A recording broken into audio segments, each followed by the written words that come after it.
Brali ste si? Prečo zvádzate môjho muža? Prosím? Nemyslíte si, že som si nevšimla, ako sa na ňo usmievate? Ja som chcela byť len zdvorila. Nehrajte mi tu divadlo. Nie ste prvá, ktorá mi ho chce ukradnúť. Tohto tu. Samozrejme. A vy vidíte dobre?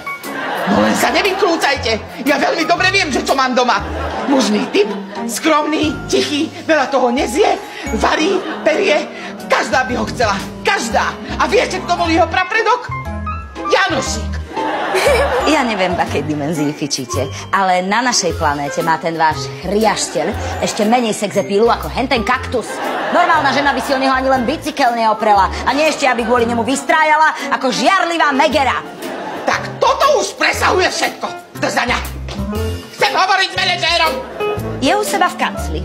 Tak ja sa postarám, aby vás odtiaľto okamžite vyhodili.